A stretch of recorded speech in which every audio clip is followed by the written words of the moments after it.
Shut up, shut up. It's ringing. Hello? Hello, Sydney.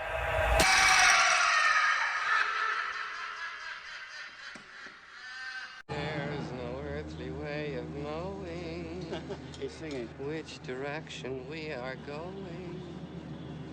We shall propose further cooperative efforts between all the nations in weather prediction and eventually in weather control. And show you a few of the experiments that led us to our outdoor experiments in converting clouds into snow. Using our home. There's no knowing where we're rowing or which way the river's flowing. It lays the predicate and the foundation for the development of a weather satellite that will permit man to determine the world's cloud layer and ultimately to control the weather, and he who controls the weather will control the world. Is it raining? Is it snowing? Is a hurricane a-blowing? In 1947, Project Cirrus expanded to test cloud seeding on a hurricane traveling eastbound 350 miles off the coast of Jacksonville, Florida. They dropped 80 pounds of dry ice into the raging storm, only to realize that the hurricane suddenly changed direction and began traveling back towards the United States. Savannah, Georgia, was hit by record-breaking winds of up to 85 miles per hour. More than 1,500 people were left homeless, and at least 2 people died. Not a speck of light is showing, so the danger must be growing. The Air Force has gotten great value out of HAARP in the past.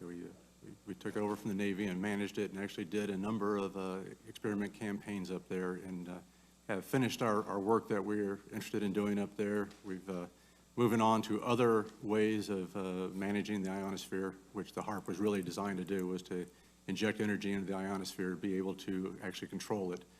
And, but that work has been completed. Are the fires of hell a-glowing? Is the Grizzly Reaper mowing? Project Popeye had opened the door to a new and dangerous type of warfare. Some said, if you control the weather, you can control the world. Military planners imagined loading the clouds with radiological, biological, or chemical agents and having them rain on demand. They could attack your enemy using the weather, but deny ever doing so. Allegations were made that cloud seeding had not only made jungle paths impossible, it had also killed thousands of innocent people. But this didn't stop governments from continuing to explore ways of modifying the weather. Yes! The danger must be growing, for the rowers keep on rowing! Leader of Georgia's Green Party accused Russia of being behind an earthquake on Georgian territory in 2002. And they're certainly not showing any signs that they are slowing! Spanish newspaper ABC quotes Chavez as saying that the U.S. Navy launched a weapon capable of inducing a powerful earthquake off the shore of Haiti. He adds that this time it was only a drill, and the final target is destroying and taking over Iran.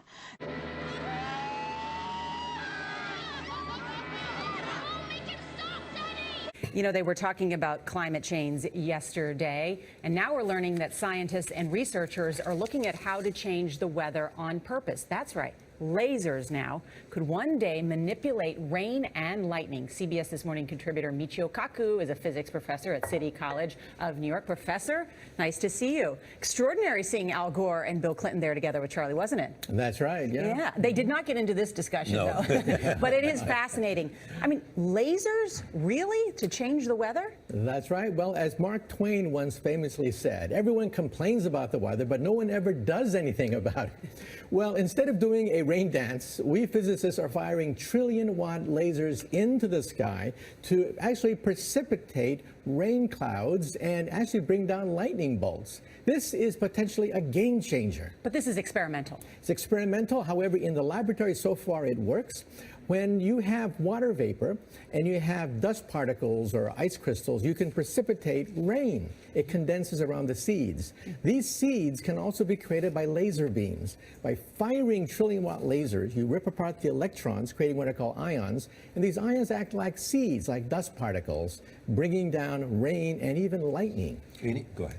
Well, this fascinates me in part because, too, I remember reading the stories that China had used this during the Olympics, that the USSR had used this after Chernobyl to create rain clouds. I mean, did those really work then? We have some of these capabilities now? Inconclusive. Even in the 60s, the CIA used this to bring down monsoons during the Vietnam War, to wash out the Viet Cong. Governments have been playing with this thing. Alleged to. Alleged to, right. Yeah. Now, we realize that for decades now, these governments have been alleged to have experimented with weather control, but nothing conclusive. This time we're bringing in the laws of physics rather than simply waving our hands and uttering mumbo jumbo. We're actually using trillion-watt lasers now. And in the laboratory, sure enough, they precipitate rain out of water vapor.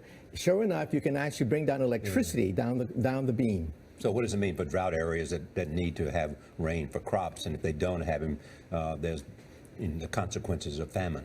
Well, the bad news is if it's a clear blue sky, it's not going to do anything at all, because it only takes water vapor that's already in the air and condenses it. However, for floods, for agriculture, farmers, for people planning wedding parties, football games, you name it, outdoor events and agriculture and flooding and even hurricanes, all of them could be subject to weather modification. Incredibly interesting, Professor Michio Kaku. Thank you so much.